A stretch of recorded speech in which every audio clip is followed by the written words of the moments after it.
Hello, hello, good morning, and welcome to Journey to SEA 2025. This is your host, Shelley-Ann Edwards Barron, and I'm here to talk to you about reports, narratives, and comprehension. If this is your first session, let me just give you a little background about myself and what we do here, before we get into it. So, I'm a creative writing specialist, which means that I look at writing through different avenues, not just, sit and write. I believe that reading and writing are so intricately connected that we have to do both, which is why I'm adding comprehension to the discussion these days. As well as I think that we teach writing in ways that don't make it accessible to students. And what I mean by that is that, most other subjects, we find ways to make it creative and interactive. Writing, on the other hand, isn't quite approached that way. And so tons of students are turned off against writing. So I've chosen to use something called a multisensory approach to teaching creative writing. And that means including games and activities, artwork, scientific experiments, all to help students really understand the details and the skills needed, and to give them a more appreciative and positive attitude toward writing, because that really goes a long way. So you can find me in SEA Peaceful Approach. That's where I'm most active. And, check out my profile, find out a little bit more about me. You can even reach out. My number is 717-4993, and WhatsApp is the best way to get me. I'm either in a class, in a meeting, or doing lives and stuff like this. So send me a message if you want to find out more. All right. So my background is in actually teaching English as a second language, which is where I really got that detailed approach to teaching writing with activities and so on, because that's what is generally done with English as a second language. And we're able to get into lots of details. And I don't know if you recognize it, but for the most part, English is our second language in Trinidad and Tobago. Trinidad Creole is our first language. And so when we have to read and write in formal standard English, we don't always get it right. And we have a little bit of trouble communicating with each other. And so that's where we come in with teaching the reports, narratives, and comprehension working together. So that's a little bit of a background. And so now we're getting into it. So let's see, what are we on about today? Let me share my screen so that we can get started. So today's session, we're looking at planning reports, exploring setting, and we're going to talk a little bit more about the environment and responding to graphics. So, again, if this is your first session, last week we looked at an introduction to setting, and we focused on different types of questions for graphics. So, if you haven't seen that episode, definitely check it out. You can find episodes on my Facebook page, Wood Coach Youth. You can find episodes on YouTube. Go to the channel and go to the archives. And you can also find episodes on my website, woodcoach.com. Click Journey to SEA 2025. You'll see that in the top, I think it's on the left. This is right side, on the right side. Oh, yes. Yeah, on the top, you'd see Journey to SEA 2025. All the episodes are archived there. And you can also get a copy of the schedule. So if you haven't gotten a copy of the schedule just yet and you want to know what topics we're covering and how detailed we're going, go back and go to the website and get a copy of the schedule. You'd get a schedule for reports, narratives, and comprehension. And even if you're not able to take in all the lives or all the videos, you can still use that schedule as a revision schedule and study schedule to help you really support your child, students, or children as needed. So we're getting started, and as has been my custom, couple days now, couple sessions, do a little, recap, detail about what I'm doing, what I'm working on before I get into the topic. And I do have to remind you that I set the schedule so that I have 4 weeks break during the vacation period, and I generally take that at the end of July into August and the early part of August, and then I would come back with the lives at the last week of August going into the new term. Now, that does not mean that I'm leaving you with nothing happening on a Tuesday at 11. I have a couple of recorded sessions that I did years ago. That would have been last year. I did a couple, maybe year before I did a couple. And so, three of them that I want to leave with you. There's one with a discussion with a primary school teacher. She's one of the moderators in SEA Peacefield Approach. Candice Desha Francis. At the time, she was teaching Standard 2, and we discussed, getting started, what parents would need to know, a couple things, and we looked a little bit about special needs as well, dealing with the, moving toward SEA and all of that. I also have another interview with a colleague of mine, um, Andrea Canner. She is a life coach, and we spoke about study habits and, calming anxiety and those types of things. I think that is also quite helpful. For those of you who have been questioning the whole, do I really need to do this SEA thing? There are actually options, and homeschooling is one of those options if you are so inclined. I have an interview with the secretary of the Homeschooling Association of Trinidad and Tobago. That is one of the episodes that will be aired um, during the time that I'm not doing live. And of the 4 weeks, I haven't done it yet. If I get to do it, should be I'm gonna probably put it till like the second to last session or the last session. I'm gonna do a video on how to create a study schedule and really make the most out of the time that you have left. I know many of you might feel that, time is running out and we're heading into September. But like I said last week, we have roughly about 9 months, maybe a little less by now, but certainly 8 months and a little bit left. And that's a significant amount of time to really deal with any issues that students may be having. So it is worth creating a schedule. So dealing with issues and working diligently is not just about getting things done. We have to get things done in a systematic way and make sure we cover everything that's needed. And that's where creating a study schedule comes in. So I'm working on a video for that, and that's going to be aired during the period that I'll be away. So we're not going to have lives, but we will have recorded videos. And this will be starting from next week. So this is my last live session for the term, for the period.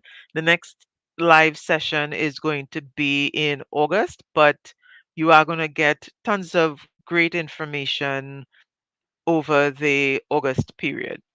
All right. And then just a quick reminder of some of the resources that are available. The games are up. I know one went up yesterday. So there should be like about 9 games there. So you can check them out. Go to my website, woodcoach.com. Let me put that in the comments for you. All right. And so you're just looking for woodcoach.com. And on the website, just scroll down to the bottom of the page and you would see the games to the left hand corner. Yes, actual left this time. Facing screen, this is actual left, right? So this one was on formal and informal. This week I actually did one on plotting a story. And so we have the 12 points, and students have to arrange it in the correct plot order. That one I think that one's gonna go up tomorrow. And then there's another one. Every week I'm doing one on the vocabulary, especially spelling. So frequently misspelt words. So every week there'll be at least one on that. So that's gonna continue. while I'm away. So we're not going to have the lives, but that's going to definitely continue. This week we're talking planning for reports, and I have a planning worksheet. It's not up yet. It's going to go live tomorrow. And so if you want to get a copy of that, you can check my Facebook page, check my website. In SCA Peaceful Approach, I'll notify everybody in the group that the worksheet is available. And this is going to include 25 report prompts with worksheets for planning. And um, I'll talk a little bit more about that when we get to the planning section, because planning actually does a lot more than we realize, especially when we are practicing the planning. That's very important.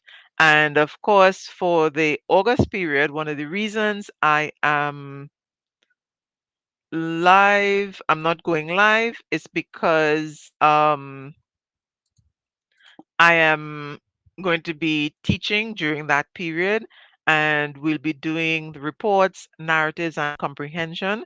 So if you're interested in that intensive program and you want to make sure your child or your students have that solid foundation before September, because you don't want them to wait until September when many teachers are going to be starting the drills.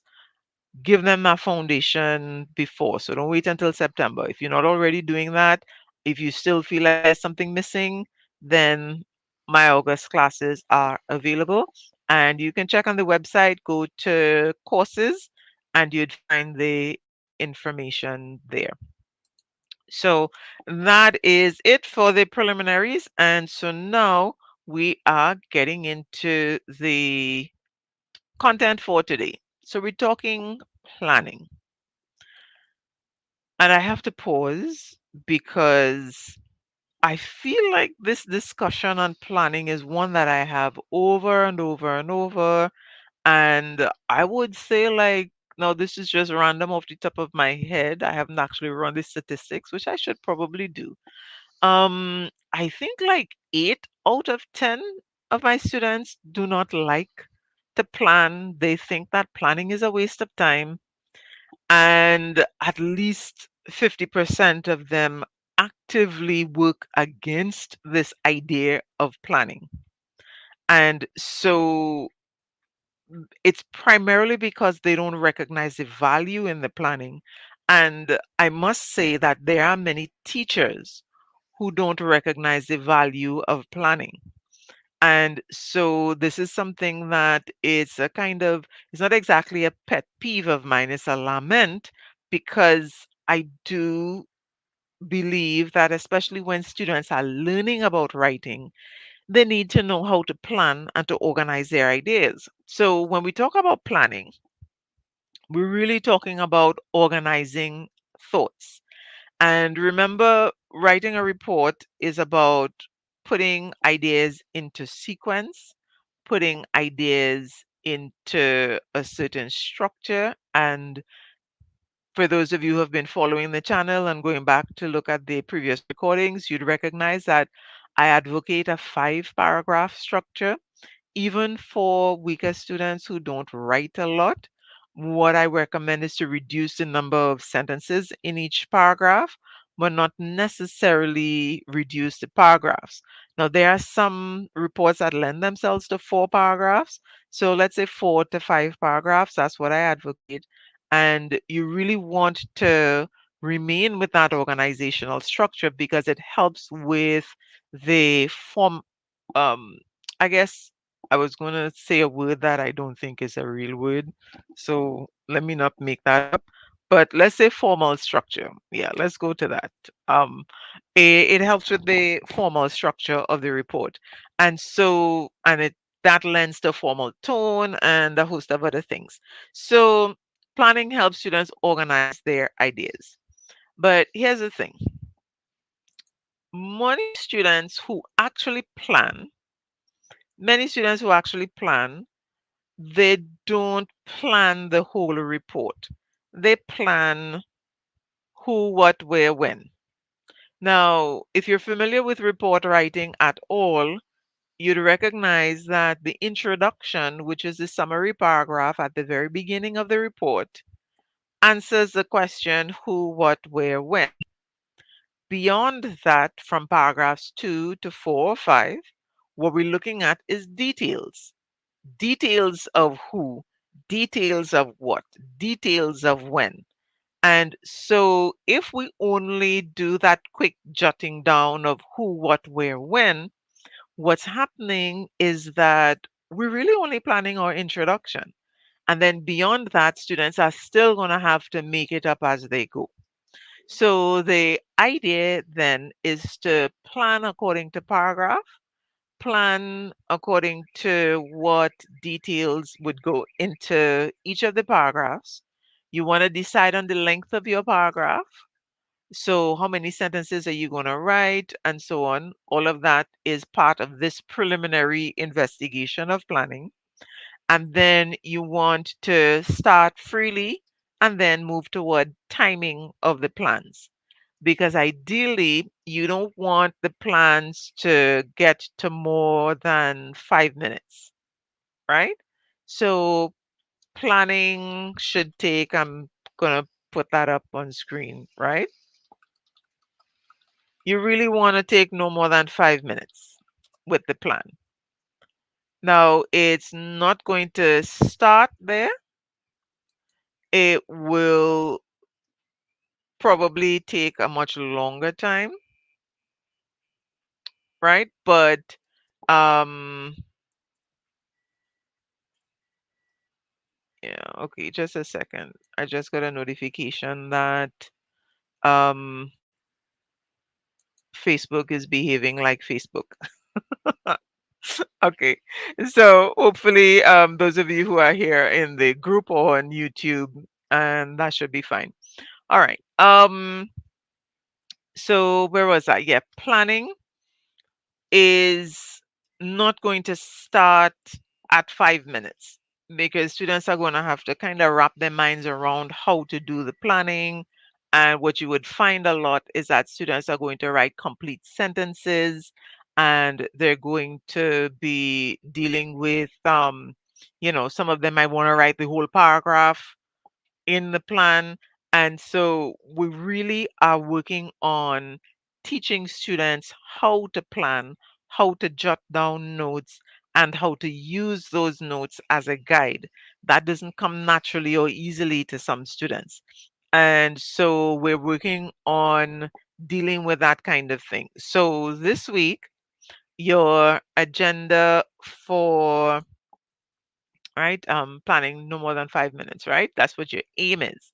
So your agenda for this week with the studying would be to sit with your child or student and discuss why planning is important and then use a detailed planning worksheet to have them practice planning and get into the mindset of planning. And then you want them to do some free planning in terms of give them a prompt and have them jot down the notes without the worksheet and using a quick planning format. And then you want to have them do some practice of that as well, timed practice, right? And so that's the process. So it'll probably go beyond this week, maybe the next 2 weeks or so. But here's what the true benefit of doing this kind of practice planning is going to be. One of the number one complaints from teachers and examiners is that reports lack content. And that means that students go directly to the point and they say, this is what happened. And then they might realize, well, okay, that means the paragraph is a little short. So I'm going to add some random thoughts to make the paragraph feel hefty. But then those thoughts may not always be relevant or adding to what the content of the report is all about. This is where planning practice comes in, and this is why you want to plan the whole report and not just the who, what, where, when introduction. So you're planning the whole report and you're aiming to jot down a certain number of points and you're aiming to focus on certain types of points in each section, in each paragraph.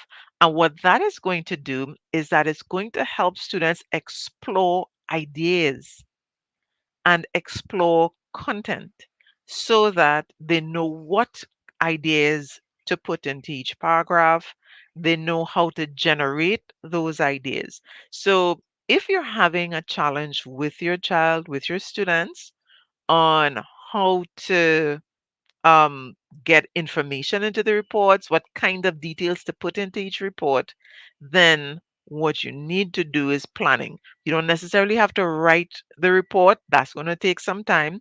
Eventually, yes, you're getting to that, but you really just want to focus on planning, right? And so I would recommend getting a couple of worksheets to help guide the planning process first. That's where you begin. And then you move on to the free planning. So it's not a simple thing as, hey, here's a prompt, plan it. There's a process that students have to go through in order to organize their thoughts and recognize the sections into the report, sections of the report, like the different paragraphs, so that they can plan well. And then once you do that often enough, students should be able to transition from that to the free planning, which allows them to plan in a much shorter space, jot down their notes because they would have already have that pattern of organization in terms of their thinking. And so the planning and the practice planning is not to say that this is exactly what you want them to do in the exam right at the beginning. Remember, we start with where the student is, and then we gradually refine their skills to the point where at the end of it, that's what you would want them to do. But that's not where you're starting. You're starting with the worksheets. And so for the planning worksheets that I'm creating, I'm almost finished with it. I just have to add in a couple more prompts. What I've done is to one, give an explanation of how to plan and what it means to move from the worksheet to the quick planning format, what that quick planning format is, and how to actually get students to do that jotting down of notes and not just writing out full three, four sentences in each section. That's like pretty much writing the report. You don't want that because you want the student to be able to organize their thoughts quickly. The only way to get that done is to have them understand what goes into each section, be able to brainstorm quickly, and to have some memory of doing that brainstorming so that will happen quickly. And so that those set of worksheets, like I said, is going live. So you can look out on my Facebook page, look out SCA Peaceville, definitely check in on the website in terms of resources. New resources are going up because, like I said, during July, I'm spending a lot of my time creating worksheets and stuff that would really help students and parents get the practice and the details and skills that are needed. Of course, this is something that I will be doing in the Investigating Facts report writing course that I'm doing in August, and I will be going through with students step by step how to do this kind of planning to really get them in tune with gathering details and organizing their thoughts. And the worksheet is going to be part of their activities for that time. So if you want to get the worksheets plus my input and training, that's the August program. If you want to get started right away on your own with working with your child or your students, that worksheet is going to be going live tomorrow. Right? So this is what the focus is on during this week. Right? Now for exploring setting.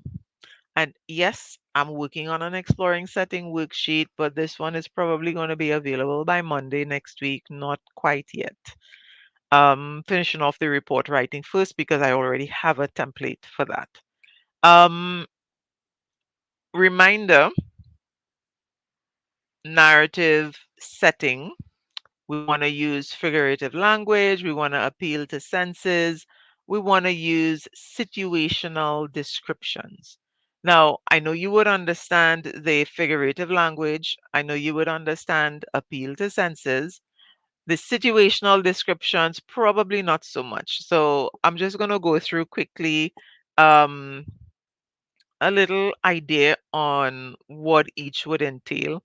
So last week, when we looked at descriptions of setting, I mentioned that the descriptions is not just one thing or the other. To make descriptions of setting or even characters, to make descriptions in general, make descriptions in general feel more complete and more detailed, we want to do a couple things with the description.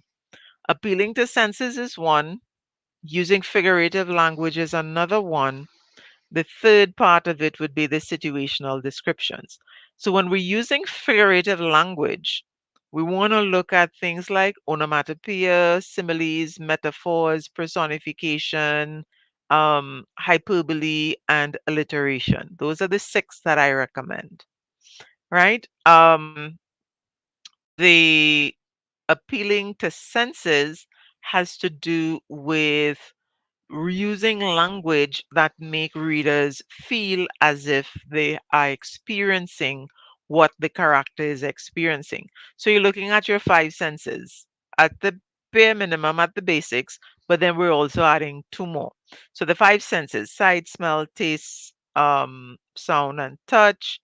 And then we're adding two more, which would be movement and emotions. So those are like the seven areas and sensations, I guess. So we could say three more. So those are like the eight areas that you want to cover with the appealing to senses. So you want to use the vivid verbs that are very active, descriptive verbs. You want to use the adjectives that help readers see and smell and taste and hear and all those things. And you want to use other kinds of expressions that do that. And so we are looking at those two things. Now, when I say situational, what I mean is that you want to be selective about the descriptions that you're using, and you want to focus on what enhances the story. Consider the situation and mood you're creating and what you're going for.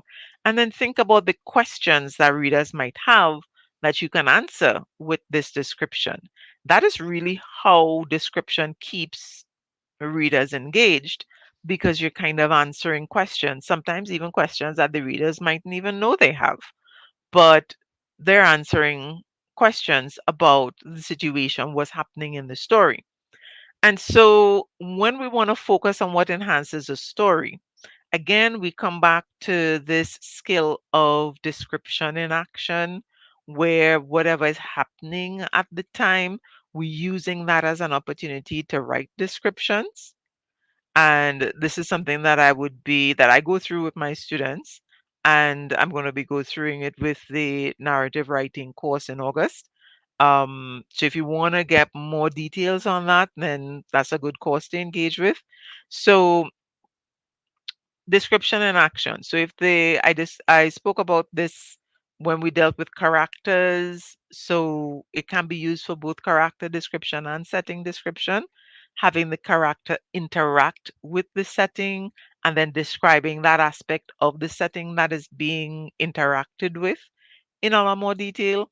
And so that is how you can actually focus on setting and focus on what enhances the story, because it's an active part of the story at the time of giving the description. We want to consider the situation and the mood. So, what mood are we going for? So, it's not just a matter of adding in a random simile. Um, and I don't mean that to be any disrespect to similes, but what I've seen happen over and over is that the many students learn off similes, and so we have you know, run like a cheetah is one that I hear over and over and over. So we get these similes that have, as fast as a teacher cheetah. Um, so that's the one, really, as fast as a cheetah, those are exact words. And so we have these similes that are kind of dropped in here and there because the student is aware that they need to use a simile.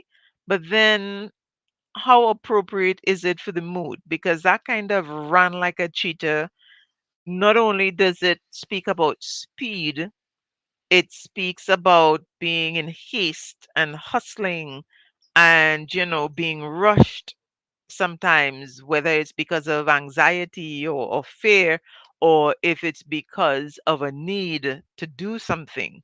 There's a certain amount of urgency in a statement like that that may not necessarily be appropriate for the situation. So, yeah, you want to know that you're moving quickly, but are you as fast as a cheetah? How does that fit with the context? How does that fit with the situation? So you might need a different simile, or excuse me, that might be a point in time where you want to use like a sense description, or like a vivid verb as opposed to the simile. So making the choice of what kind of description to use really has a lot to do with the mood and the situation that you're aiming for, right? And so that is something that students really do need to consider.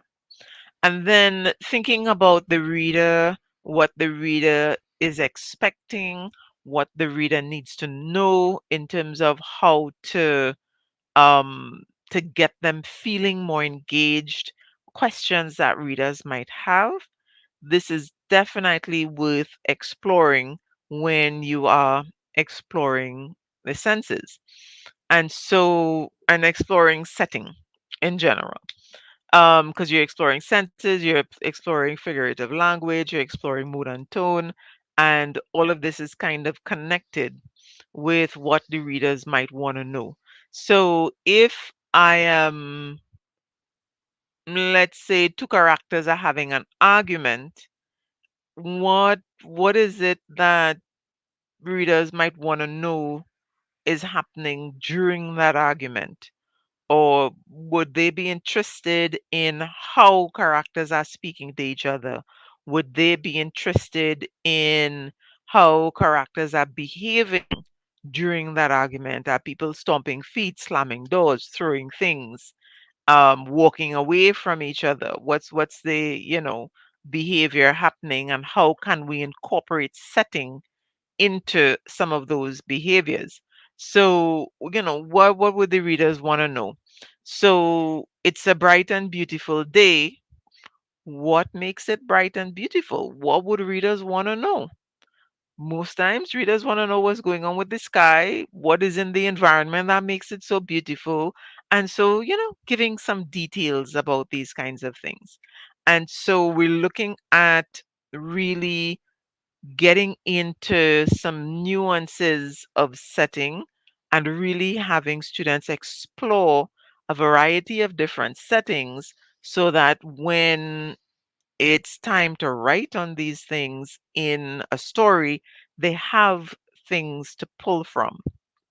And so your agenda this week for narratives would be really to get students to understand that, yes, they have to include some setting description, but then how do you know what would be the best description to choose?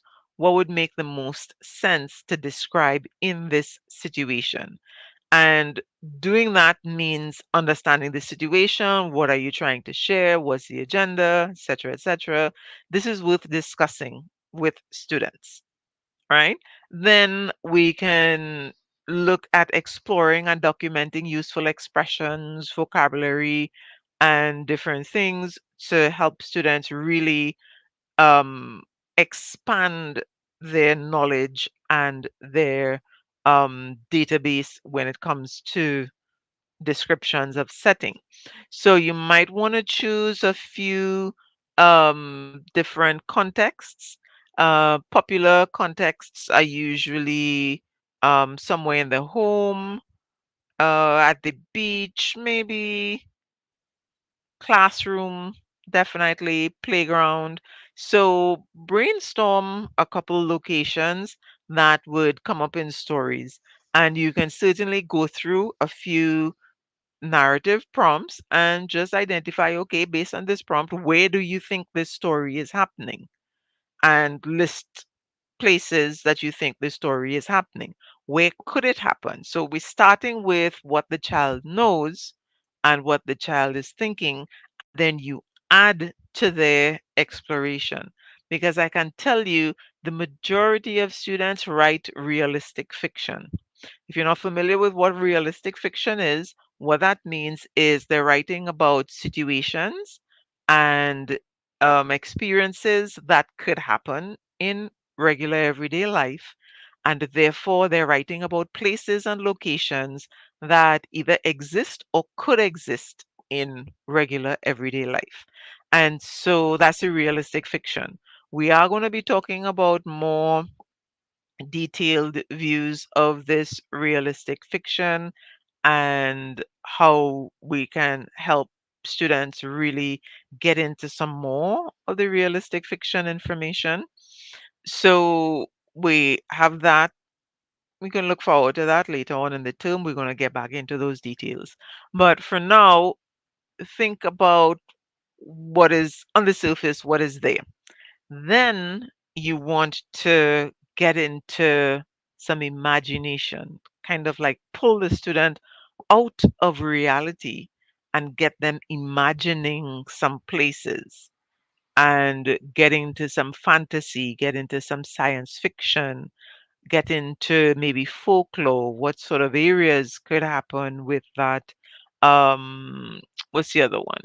Well, mysteries and thrillers and suspense and, the horror, drama, those kinds of things tend to work with fairly realistic places. So definitely you want to explore other types of setting, you know, look at the prompt, get some prompts, start with that, brainstorm, see how you could imagine some things, add to it, and then select a few from that and brainstorm. Okay, five senses. What do you see, hear, smell, taste, touch? Movement. Think about emotions, think about sensations. So, this is what that setting description worksheet is going to include prompts and guidelines that you could follow to really explore at least five different settings for different prompts, and so that students can really have that sort of broadened view about the different settings in different situations. And so that is something to explore. And then while you're doing that, you want to document, note, keep a record of expressions, maybe some figurative language that could be related, maybe an entire sentence that could be used to describe a particular setting. And so have the student kind of creative. I don't advocate writing a sentence and giving a student and saying, hey, memorize this and use it. I see students memorizing phrases and um, they don't always use them correctly because it didn't originate from them. And so it feels a little bit awkward in their writing, and you can almost tell that this student did not create this. The thing about setting and all descriptions, character description included, you want it to fit into the student's writing. And this is something that students have to practice. So even if, and again, I don't advocate this, even if you create a phrase and you give it to them, students still need practice in deciding when and how to use those phrases and sentences. And that is what you need to practice so that it will feel natural and that it would feel that it's easy to integrate into their own writing because they would understand it, understand how it works, what it means, and the kind of mood it could create and how that would affect the story. So, those are the kinds of things that you really want to be discussing this week when it comes to setting. So, we understand a little bit about the setting, figurative language, senses, the vivid verbs, etc. We want to go for mood and tone and all those things. But at the end of the day, the ultimate challenge for students is making that decision about when and where to include these descriptions. And so that is what you want to do with some practice as well. So we're working with roughly 3 sessions a week focused on the narrative, 30 minutes a session. Maybe the writing practice could be a little longer, but on average, so choosing appropriate descriptions for different sections, exploring different settings so that you can get useful expressions, have the student create their own, help them create some so that they would have a sort of database that they can pull from, right? Source material. And then you want to have them practice using it. And so you're guiding them in practicing using it. So the first time they practice, you might demonstrate, okay, this is how you use this. This is the kind of decision to make and how to use it.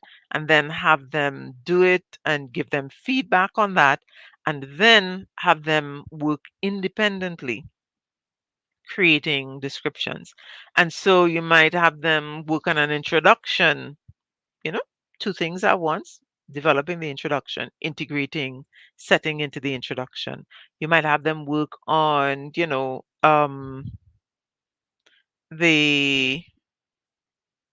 different things so that you can really get into getting them the practice that they need, right? So that's it for the narrative focus. So you have your agenda for the reports, you have your agenda for the narratives, and when I do the lives, well, not lives, when I do the recordings next week, those recordings were not created with this kind of structure in mind because they were done before I started doing this. So I am going to post um I wouldn't add it to the end of the recording. I'll post it on my Facebook page and in SEA Peacefield Approach. Yeah, so follow my page, or if you're in Peacefield, that's cool, join Peacefield so that I'll post, this week for narratives, work on this week for comprehension, work on this week for reports, work on this, so that you could maintain that for those of you who are continuing. During the period of the August session, let me skip ahead. So we're finished with that. But during the period of the August session, ideally you want to work on building vocabulary and expressions, right? So we want to build report vocabulary. We want to build narrative vocabulary, expressions, and descriptive type of thing for the reports. You want to focus on that formal tone and the use of transitions and so on. And you want to get content, which is why the report planning worksheets that I'll be releasing soon would work really well for this period because you'd have the prompts, you'd have the sections, and you're brainstorming content. That is absolutely important to make sure students have that content that they could work with. And then you want to look at with the comprehension, I would say focus on the vocabulary again, context clues, because all of this kind of works together, right? So if we focus in on the formal words for reports, we're going to get formal words for nonfiction. We're focusing on the expressions and the similes, metaphors, etc. in fiction. the sensory language, appealing to senses, and so on. That applies to fiction, comprehension, and poetry. So those are the things that really are on the agenda, and those things can be done with lots of fun and interaction over the break period. It doesn't have to be just like read and write, you know? So I'm trying to make the worksheets kind of interactive and stuff. Um, which brings us to the comprehension focus in particular. Today we are working on responding to graphics. The number one thing to remember when responding to graphics is that every question is worth 2 marks. And the significance of this is that if you've been following the lives, you would have heard me say this before. The questions that are worth 2 marks have more complex answers. And when I say complex answers, what I mean is you're not really just answering straight and to the point. Questions that are worth 2 marks usually have an answer that could be divided into 2 sections. So you usually have to state what the thing is and give an example, or state what the thing is and explain why, or state what the thing is and show how it's used. So there is usually a second part to just a quick answer when you're working with 2 mark questions, right? And so all the questions in a graphic are 2 mark questions. So these are things that you really want to pay attention to. Um, what are the 2 sections? What have I said that responds to these 2 sections in the question of the graphic? And so that's what you want to pay attention to.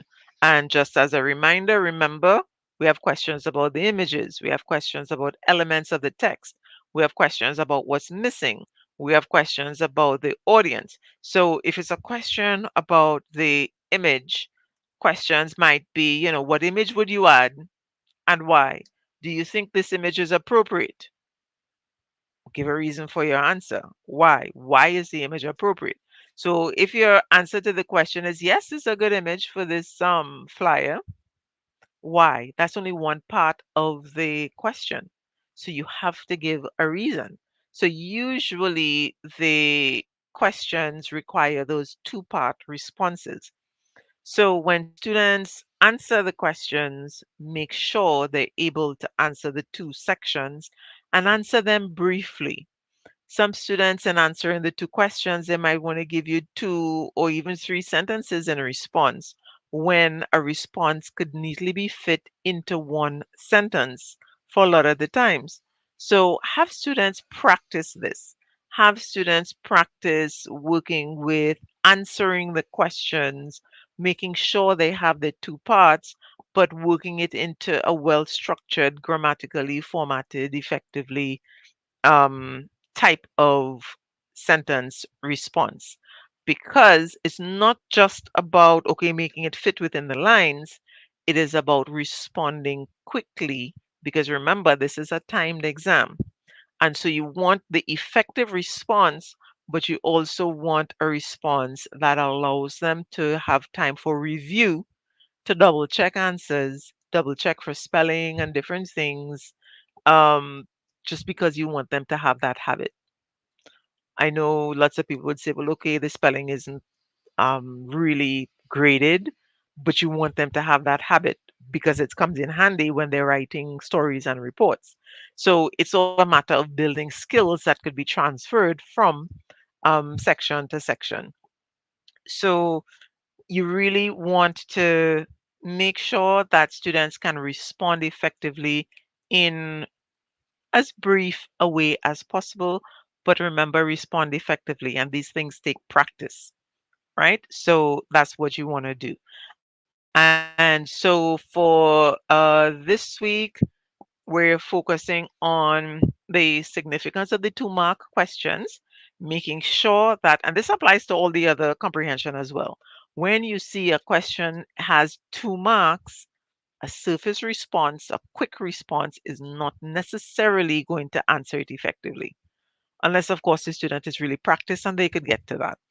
Um, what you want to do this week is go through the different types of graphic questions and decide, determine which ones are more challenging for your child or students and have them do some practice with those, review them.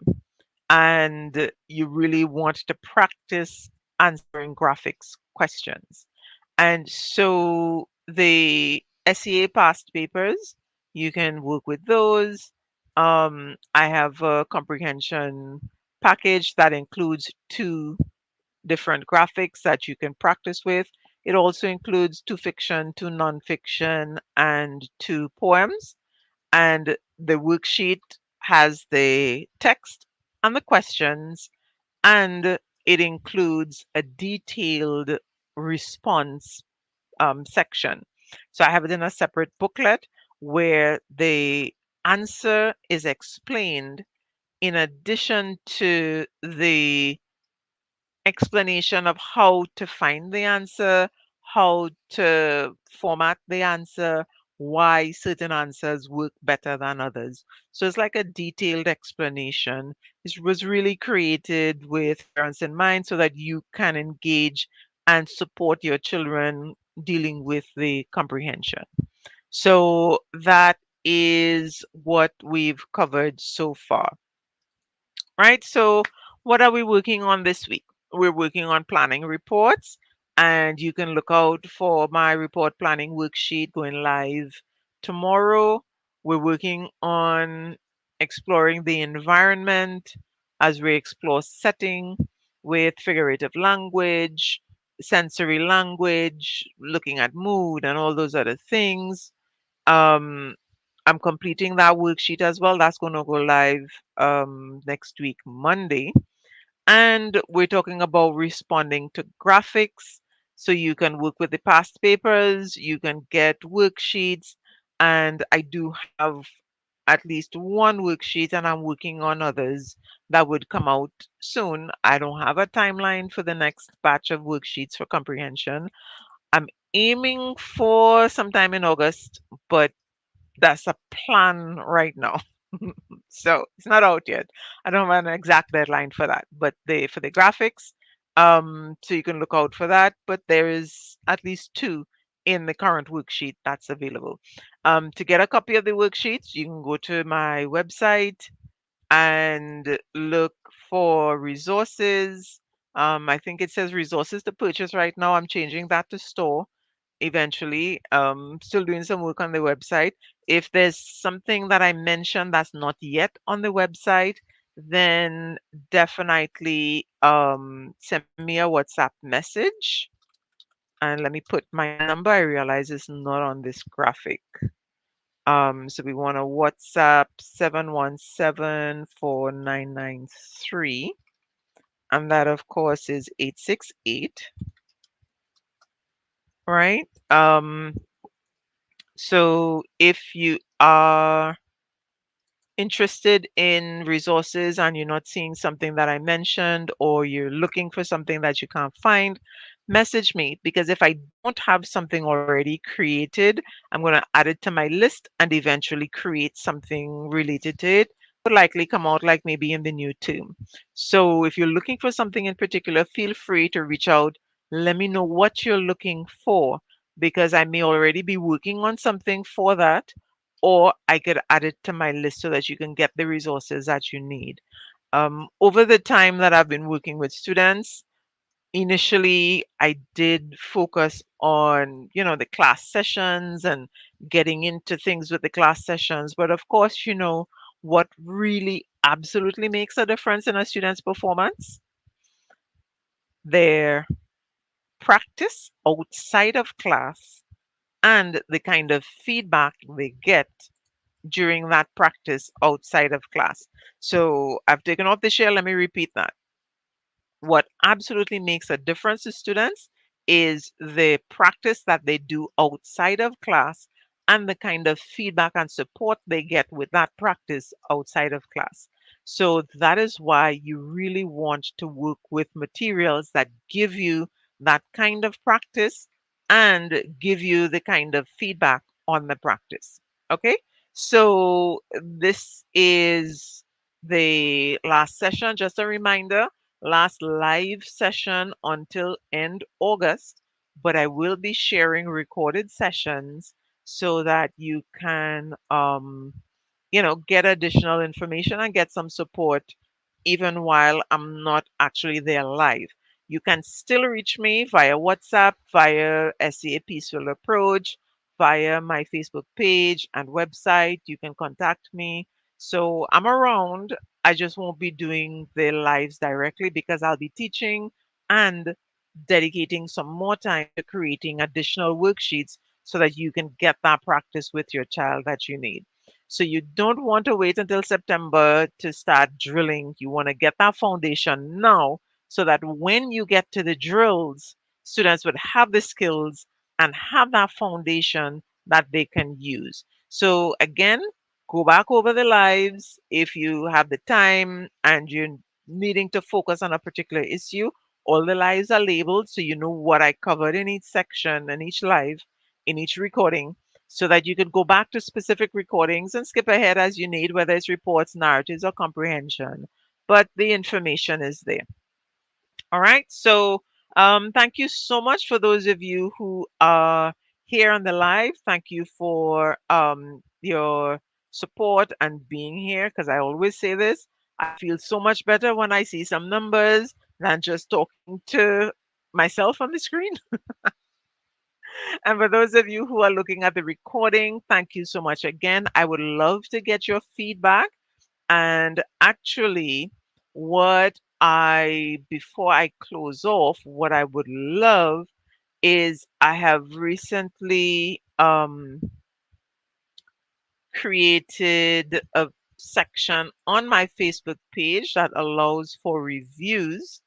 And if you can, please go to the Facebook page and leave a review. So if you've purchased materials from me already, please go leave a review on about the materials. If you're following the lives, leave a review about the lives. If you've done classes with me, leave a review about the classes because I really want um interested people to get voices other than mine so that an honest reviews about the products, the services, the lives, the content shared, all of those things. So just go to Word Coach Youth on Facebook and click on reviews. You would see it right below the cover page, cover photo, title, followers, and then below you'd see posts, about, mentions, reviews. Excuse me, click on reviews. I only recently opened it up. I should have done that a while ago, but I didn't because I have been collecting reviews from, through WhatsApp and, comments people have shared with me. But having them on Facebook created by the person themselves, I think that's going to really help give other people an idea because I saw in one of the Facebook groups, a parent was saying, people are recommending others, and when I check them out, I don't see anything. I don't get any reasons why they're being recommended. And so I thought I say, that's true. If I was looking for something, I do check reviews. So it's a good idea to have to put up some reviews, get some reviews done. So please take some time if you can, do a review of the live, do a review of my services, do a review of the materials that you've purchased and used, do a review of me. Just share your ideas about all of those things on the Facebook page. So Hopefully, I think once I get like about five or so, that's a start. And then, we can add as we go. So thank you. It's not going to take too long. Just, type up one sentence, two sentences, give some stars, let others know what they're getting themselves into from, a client customer perspective. All right. So thank you again. Please remember, like, subscribe, but also go to Facebook and do that review to let others know. And thank you so, so much for your time. We are just about out of it. And you're not going to see me live next week, but I will be here with a recording. Okay? Have a good one. Enjoy the rest of your day today and enjoy some vacation in between. And look forward to see you when I go live again. Okay? Take care. Bye, everybody.